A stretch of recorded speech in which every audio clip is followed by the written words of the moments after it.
खबर भजूलाल कैबिनेट की बैठक आज दोपहर 3 बजे। इस बैठक में 4-5 विभागों के 8 से 10 एजेंडे हैं।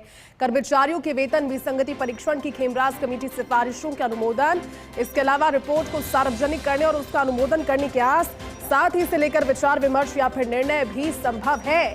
ठेका कर्मियों के लिए रेस्को के तर्ज पर RLDC का गठन करने को लेकर विचार संभव है। 3-4 सेवा नियमों में संशोधन और 3-4 भू आवंटन के प्रस्तावों का भी अनुमोदन होगा। अधीनस्थ मंत्रालय कर्मचारियों की ग्रेड पे बढ़ोतरी का फैसला संभव। इसके अलावा सीएम की ओर से हो चुका है इस बारे में प्रस्ताव अनुमोदित और आज कैबिनेट के अनुमोदन के बाद इस पर एम्बली जामा पहनाया जाना है।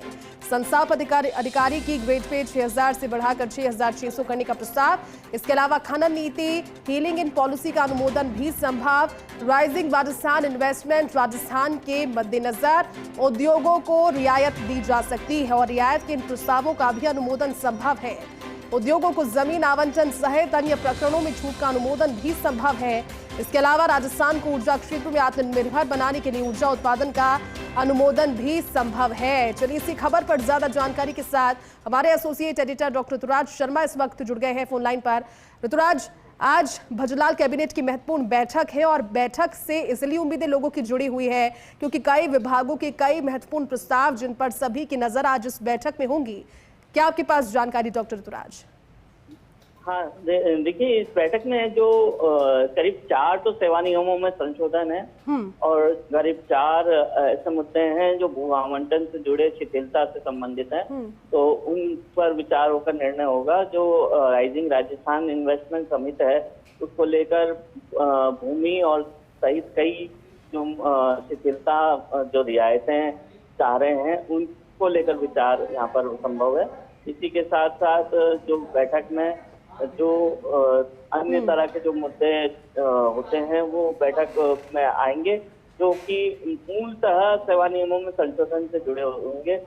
हालांकि जो कर्मचारी हैं उनको एक उम्मीद यह भी है कि जिस तरह से हाल ही में अधीनस्थ मंत्रालय कर्मचारियों के लिए भजन लाल मुख्यमंत्री ने जो अनुमोदन किया है 6600 ग्रेड पे का जो कि संस्थापन अधिकारियों के लिए, इसका मुद्दा यहाँ पर आ सकता है और उस पर कैबिनेट अनुमोदन करेगी, जिसके बाद आदेश जारी होगा।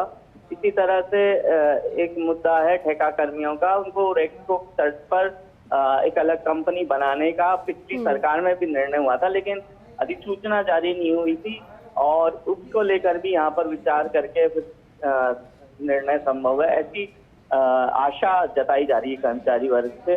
खेमराज कमेटी की सिफारिशें लागू करने को लेकर काफी समय से जो कर्मचारी हैं मांग कर रहे हैं क्योंकि 1 सितंबर से इसे लागू करने की बजट में घोषणा की गई थी। तो इसको लेकर भी ऐसी आशा कर्मचारियों द्वारा जताई जा रही है कि विचार संभव है और करीब 4-5 विभागों के 8 से 10 मुद्दे इस बैठक में विचार होंगे और विचार करके निर्णय लिए जाएंगे। इसके साथ ही जो DIPR में जो एक्रेडिटेड पत्रकारों के लिए है वो इश्यू पर भी वहां पर विचार किया जा सकता है जो नियमों में शिथिलता को लेकर है।